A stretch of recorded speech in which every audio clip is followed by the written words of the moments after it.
আমার নবীজি রাস্তা দিয়ে হেঁটে যাওয়ার সময় তাকায় দেখলেন হযরত আবু বকর সিদ্দিক রাদিয়াল্লাহু তাআলা আনহু।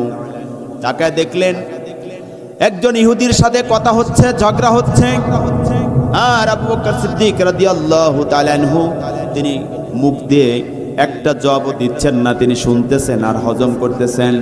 আমার নবীজি পাশে গিয়ে দেখলেন আবু বকর রাদিয়াল্লাহু তাআলা আনহু কোনো কথা বলছে না, ইহুদি বলতেছে।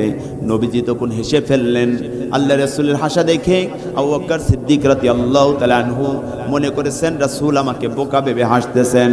তিনি জবাব দেওয়া শুরু করলেন, ইহুদির প্রত্যেকটা কথার জবাব দেওয়া শুরু করলেন। আমার নবীজি মনটা ছোট করে, মন খারাপ করে চলে গেলেন। আল্লাহ রাসূলের সাহাবী হযরত আবু বকর একটু পরে নবীজির কাছে গিয়ে বললেন, নবী গো, আমি যখন চুপ ছিলাম হাসতেছিলেন, জবাব দিলাম, মন খারাপ করলেন, কারণটা কি? নবীজি বললেন, আবু বকর, আমি যখন দেখলাম তুমি চুপ করে রইছো, কোনো জবাব দিচ্ছ না, তোমার পক্ষে অসংখ্য ফেরেশতাকুল তোমার প্রত্যেকটা কথার জবাব দিয়ে দিচ্ছে। একটু জোরে বলেন তো সুবহানাল্লাহ। আর তুমি যখন জবাব দেওয়া শুরু করলে, তাকায় দেখলাম তোমার পক্ষ অবলম্বনকারী সমস্ত ফেরেশতাগুলো তোমার কাছ থেকে চলে গেল। এই জন্য কোনো ব্যক্তি যদি আপনার সাথে ঝগড়া করে, ঝগড়ার প্রতিবাদে ঝগড়া করা যাব না। ফেসবুকে যদি আপনাকে কেউ ঝগড়া করে, ডিবেট করে, খালি খারাপ ভাষায় গালি দেয়, আপনি কি খারাপ মন্তব্য কমেন্ট করবেন? কখনোই না। আপনি সুন্দর করে একটা ভাষা দেন, সে যেন বোঝে আমি কি লিখেছি আর সে কি লিখলো, ঠিক না? আমার ভাইরা যেন আল্লাহ বলছেন, ওয়াইদা খাতাবাহুমুল জাহিলুনা ক্বালু সালামা। রহমানের বান্দাদের 2 নাম্বার বৈশিষ্ট্য হলো, কোন জাহেলেরা যদি তার সাথে তর্ক জড়ায়, তিনি তর্কের প্রতিবাদে তর্ক না দিয়া সালাম দিয়ে কেটে পড়েন। সুবহানাল্লাহ। 3 নাম্বার বৈশিষ্ট্য, এবার সময় আমার অনেক নষ্ট হয়ে গেছে, একটু খেয়াল করুন। 3 নাম্বার বৈশিষ্ট্য হলো, ওয়াল্লাযীনা ইয়াবিতুনা লিরাব্বিহিম সুজদাও ওয়া কিয়ামা। সুবহানাল্লাহ বলেন, লিল্লাহি তাকবীর। সবাই হাত উপরের দিকে উঠান তো একটু, সব মনে ঘুমিয়ে যেতেছে। লিল্লাহি তাকবীর, লিল্লাহি তাকবীর। আল কোরআনের আলো, আল হাদিসের আলো, কোরআন হাদিস যেখানে, আলেম ওলামা যেখানে। অনেকে কিন্তু বলতেছেন না, দেখতেছি আমি, হাত নামায়েন না। অনেকে বলতেছেন না, সবাইকে বলতে হবে। মসজিদ মাদ্রাসা যেখানে, গান বাজনা যেখানে, এখানেও আছেন নাই? ঠিকই বলছেন তো? চাচা মেয়ে দেখেন তো ঠিক বলছে নাকি? যাত্রা প্যান্ডেল যেখানে, কালকে কিন্তু কেউ খোঁজ নেব, দেখে আসেন নাকি। আমার এক শ্রেণীর যুব সমাজ আছে, নাচতে নাচতে পেন খুলে যাবো যেই না, আছে না নাই বলেন? সেখানে কি আসি? আমরা আছি আলহামদুলিল্লাহ। 3 নম্বর বৈশিষ্ট্য, ওয়াল্লাযীনা ইয়াবিতুনা লিরাব্বিহিম সুজদাও ওয়া কিয়ামা। রহমানের বান্দাদের 3 নম্বর বৈশিষ্ট্য হলো, রাতের গভীর রজনীতে মহান রবের সন্তুষ্টির জন্য দাঁড়িয়ে সিজদা দিয়ে মহান আল্লাহর সন্তুষ্টি কামনা করবেন। সুবহানাল্লাহ বলেন। রাজি আছেন? রাজি আছেন? জীবনে দুঃখ দুর্দশা, বিয়ে করেছেন কত বছর হলো, ছেলে হয় না, আজকে একটা সিস্টেম জানিয়ে দেব, আল্লাহ 40 দিনের মধ্যে আল্লাহ বান্দার তরফ দূর করে দিবেন। বলেন মারহাবা। রাজি আছেন তো? বাবার দরবারে যাওয়া বন্ধ, রাজি আছেন তো? বাবার তাবিজ ব্যবহার করা বন্ধ, রাজি আছেন তো? আপনি আল্লাহর কাছে কাঁদবেন, দেওয়ার মালিককে। ছেলে দেওয়ার মালিককে। মেয়েকে দেয় পীর বাবা, ল্যাংটা বাবা। কোন ভণ্ডরা গান গায় না, দয়াল বাবা কেবলা কাবানাল কারিগর, আয়না বসাইয়া দে মোর কলবের ভিতর। আয়না বসানোর মালিককে। সবাই বলেন তো, প্রাণ খুলে বলেন আল্লাহ। ছেলে দিতে পারেন আল্লাহ, মেয়ে দিতে পারেন আল্লাহ, না দিতে পারেন আল্লাহ। বান্দার কোনো ক্ষমতা নাই, আছে নাকি? এই জন্য যাবো কার দরবারে বলেন তো? রহমানের বান্দারা জীবনে যা প্রয়োজন, গভীর রজনীতে আল্লাহর দরবারে কাঁদবেন। রাত্রের গভীরে জায়নামাজে বসে আর 12 রাকাত 8 রাকাত নামাজ আদায় করে রহমানের বান্দারা মহান রবের সন্তুষ্টি কামনার জন্য তারা নামাজ আদায় করবে। নামাজ শেষে আল্লাহর দরবারে দোয়া করবেন, রব্বুল আলামিনের দরবারে দোয়া করবেন, মাবুদ গো দুনিয়ার সমস্ত মাধ্যম ছেড়ে দিয়ে আমি আজকে এসেছি, আল্লাহ তোমার দরবারে কাঁদছি। আল্লাহর দরবারে কাঁদবেন, চোখের মানি নাকের ডগা পাস হওয়ার পূর্বে আল্লাহ রব্বুল আলামিন আপনার দোয়া মঞ্জুর করে নেবেন। একটু জোরে বলেন তো সুবহানাল্লাহ, জোরে বলেন সুবহানাল্লাহ। আল্লাহর নবী বলেছেন, ওয়ান আবু হুরায়রা রাদিয়াল্লাহু তাআলা আনহু قال قال رسول الله صلى الله عليه وسلم ينزل ربنا في كل ليلة السماء الدنيا حين يبقى من ثلث الليل الآخر। আল্লাহ নবী বললেন, রাতের 3 ভাগের 2 ভাগ অতিবাহিত হওয়ার পরে প্রতি রাত্রিতে রব্বুল আলামিন পৃথিবীর প্রথম আসমানে এসে নাজিল হন এবং নাজিল হয়ে বলেন, কে আসরিক, তোমার কি অভাব, আমি আল্লাহর দরবারে কাঁদো, আমি আল্লাহ তোমাকে দেওয়ার জন্য প্রথম আসমানে এসেছি। সুবহানাল্লাহ বলেন। কে আসো দুঃখের মধ্যে, রোগ ব্যাধির মধ্যে, আমি আল্লাহর দরবারে কাঁদো, আমি আল্লাহ পাক তোমাকে দেওয়ার জন্য, দুঃখ দূর করার জন্য আমি এখানে এসেছি। কে আসো, কার কি অভাব, কার কোন সমস্যা আছে, আমি আল্লাহর দরবারে কাঁদো, আমি আল্লাহ পাক তোমাকে সব দেওয়ার জন্য রেডি হয়ে আছি। সুবহানাল্লাহ। এজন্য কার কাছে চাবেন? আল্লাহর কাছে চাবেন। কার কাছে চাবেন আজকের থেকে? কোন বাবার দরবারে চাবো, আল্লাহ পাকের দরবারে আমরা চাবো ইনশাআল্লাহ। এবার 4 নাম্বার বৈশিষ্ট্য রহমানের বান্দাদের সুন্দর করে আমি জানাচ্ছি। 4 নাম্বার বৈশিষ্ট্য হলো, আল্লাহ পাক বলেছেন, والذين يقولون ربنا اصرف عنا عذاب جهنم إن عذابها كان غراما। سبحان الله বলেন। রহমানের বান্দাদের 4 নাম্বার বৈশিষ্ট্য হলো, রহমানের বান্দারা আল্লাহর দরবারে দোয়া করবে। দুনিয়ার সুখ সুখ নয়, দুনিয়ার দুঃখ কোনো দুঃখ নয়, দুনিয়ার সমস্ত কারাগারের দুঃখ এক পাল্লায় রাখলে আল্লাহ পাকের জাহান্নামের 1 সেকেন্ডকে 18 ভাগ করলে হয় 1 ন্যানো সেকেন্ড। 1 ন্যানো সেকেন্ডের শাস্তির সমতুল্য হবে না, ঠিক কিনা বলেন?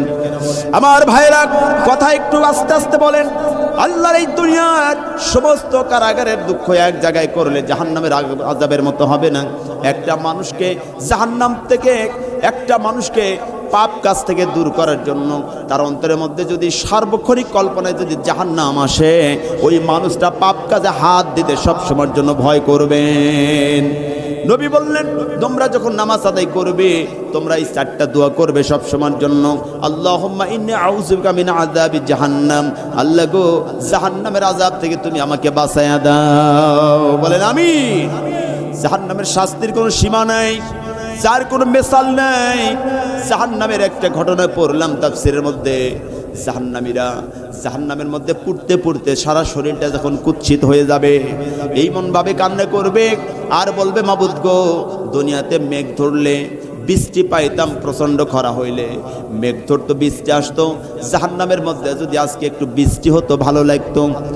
বলার সঙ্গে সঙ্গে তাকায় দেখবে আকাশের এক প্রান্তে মেঘ ধরে গেছে। মেঘ ধরেছে, মনে করবে এখান থেকে বৃষ্টি পড়বে, ঠান্ডা পানি পড়বে, পান করব। কিছুক্ষণ পরেই ওই মেঘের মধ্যে থেকে এমন গাঢ় পুজ আর রক্ত আর মরক্ত পড়বে, জাহান্নামীরা পিপাসার চোটে সেটাও খাওয়া শুরু করে দিবে। খাওয়ার সাথে সাথে নারী বুড়িগুলো পেছন রাস্তা দিয়ে বের হয়ে যাবে। এই জন্য জাহান্নামের শাস্তিকে সহ্য করার মতো শক্তি আছে আপনার? আছে? কার কার আছে? হাত তুলে দেখান তো, আমার জাহান্নামের আগুন সহ্য করার মতো ক্ষমতা আছে।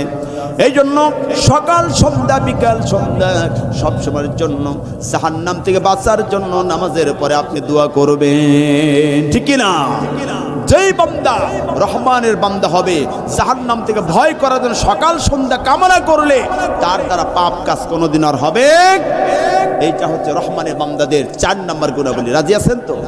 এবার 5 নাম্বার আল্লাহ বলেছেন, ওয়াল্লাযীনা ইয়াকুলুনা রাব্বানা ইসরিফ আন্না ওয়াল্লাযীনা ইযা আনফাকু লাম ইসরিফু ওয়া লাম ইয়াকতুরু ওয়া কানা বাইনা যালিকা কাওয়ামা। সুবহানাল্লাহ বলেন। রহমানের বান্দারা ইযা আনফাকু, যখন তারা সম্পদ ব্যয় করবে, লাম ইসরিফু, লামে তাকিদ, তারা কখনো অপচয় করবে না। ওয়ালাম ইয়াকতুরু, তারা কখনো কার্পণ্য করবে না। ওয়া কানা বাইনা যালিকা কাওয়ামা, তারা দুইটার মাঝামাঝি থাকবে, কথা ঠিক কিনা? তারা সম্পদ ব্যয় করবে, কামাই অনুযায়ী ব্যয় করবে। 1000 টাকা বেতন পায়, 1000 টাকায় দান করবে না। আবার 1000 টাকা 10,000 টাকা বেতন পায়, 10,000 টাকা ব্যাংক ব্যালেন্স করবে না, ঠিক কিনা? এটা রহমানের বান্দাদের 5 নম্বর বৈশিষ্ট্য। অনেক টাকা আছে, বেতন পায় অনেক, 1 টাকাও মন থেকে বের হয় না, আছে না নাই? শুধু তেল মারতে পারে মানুষের, খুব তেল মারে, মানুষের পকেট থেকে খসাইতে পারে, নিজের পকেট খসায় না, ঠিক কিনা বলেন? কিছু তেল মারা বাস আছে না নাই বলেন? এইরকম আছে। সম্মানিত হাজিরিন, রহমানের বান্দারা যখন দান করবে, লাম ইসরিফু, কোনো অপচয় হবে না। ওয়ালাম ইয়াকতুরু, আবার কোনো কার্পণ্য করবে না। ওয়া কানা বাইনা যালিকা কাওয়ামা, দুইটার মাঝামাঝি তাদের অবস্থান থাকবে। সুবহানাল্লাহ বলেন। সম্মানিত হাজির, আল্লাহ রাসূল সাল্লাল্লাহু আলাইহি ওয়াসাল্লাম তবুকের যুদ্ধে আমার নবীজি সাহাবীদেরকে বললেন, তোমরা দিনের জন্য দান করো। নবীজি বলার সঙ্গে সঙ্গে সাহাবীরা দানের স্তূপ নিয়ে এসে নবীজির সামনে হাজির করলেন। আমার নবীজি এট লাস্টে বললেন, সবার দান আমি পেয়েছি, কিন্তু আমার আবু বকরের দানটা আমি এখনো পাই নাই। নবীজির সাহাবী আবু বকর সিদ্দিক দানটা আগে দিয়ে রেডি করে রেখেছেন, নবীর দরবারে আসতে লজ্জাবোধ করছেন। কারণ হলো আমার সঙ্গে সাহাবীরা অনেক বড় বড় দানের অঙ্ক নিয়ে আসছেন, আমি এখনো ছোট্ট দান নিয়ে নবীজির দরবারে কেমন যাব, কিভাবে যাব? যখন আমার নবীজি ডাক দিলেন, ও আবু বকর, তোমার দান কই? আবু বকর সিদ্দিক তখন আর সহ্য করতে পারেন নাই, কয়েক কেজি গম আর কয়েকটা টাকা নিয়ে নবীজির সামনে চোখের পানি মুছতে মুছতে ঢেলে দিলেন। নবী আমার আবু বকরের দানটা দেখে, চোখের পানি দেখে নবীজি বললেন, সমস্ত সাহাবীরা রে, তোমাদের সবার দানের আগে আমার আবু বকরের দান আগে কবুল হয়েছে। সাহাবীরা বললেন, নবী গো, আমি দিয়েছি 10 মণ, আমি দিয়েছি 5 মণ, আমি দিয়েছি 4 মণ, কিন্তু আবু বকরের দানটা হলো কয়েক কেজি আগে কবুল হলো, কারণ কি? নবীজি বললেন, সাহাবীরা রে, তাহলে একটু শোন, আমি একটু বলি, পরীক্ষা করে দেখি। ডান দিক থেকে শুরু করলেন। নবীজি বললেন, এ সাহাবী বল, মা আবকাইতু লি আহলিক, তুই বাড়ির জন্য কিনে কি রেখে আসছস, এখানে কি নিয়ে আসছস? সাহাবী বললেন, নিসফুন, অর্ধেক নিয়ে আসছি, অর্ধেক রেখে আসছি। আরেকজনকে বললেন, বাড়ির জন্য কি রেখে আসছো, এখানে কি নিয়ে আসছো? তিনি বললেন, 3 ভাগ করে 2 ভাগ রেখে আসছি, 1 ভাগ নিয়ে আসছি। আরেকজনকে বললেন, তুমি কতটুকু নিয়ে আসছো, রেখে আসছো? সাহাবী বললেন, আমি 4 ভাগ করে 3 ভাগ নিয়ে আসছি, 1 ভাগ রেখে আসছি। এট লাস্ট আমার নবী আবু বকর সিদ্দিককে বললেন, আবু বকর, তুমি কতটুকু বাড়িতে নিয়ে আসছো, রেখে আসছো, আর এখানে নিয়ে আসছো? সমস্ত সাহাবীদের বয়ান ছিল, জবাব ছিল একরকম, আর আবু বকরের বয়ান ছিল একরকম। তিনি বললেন, ইয়া রাসূলুল্লাহ, আবকাইতু লাহুমুল্লাহু ওয়া রাসূলুহু, আমার বাড়িতে আল্লাহ আর রাসূল ছাড়া 1 চুল পরিমাণ কোনো সম্পদ নাই। এই জন্য तमाम পৃথিবীর সমস্ত মানুষের ঈমানগুলো যদি এক পাল্লায় রাখা হয়, আমার আবু বকরের ঈমানের সাথে কোনো কারো ঈমান কোনোদিনও এক হবে না। সুবহানাল্লাহ। এই বলে আমার নবীজি মা বোনদের কাছে রুমালটা বিছিয়ে দিলেন। মা বোনেরা নবীজি রুমালটা দেখে নাকের ফুল, কানের দুল, হাতের পালা, গলার মালা, নবীজির জান্নাতি রুমালটার দিকে তাকাইয়া সমস্ত অকপটে দান করা শুরু করে দিলেন। 1.5 মণ স্বর্ণ সেদিন মা বোনেরা দান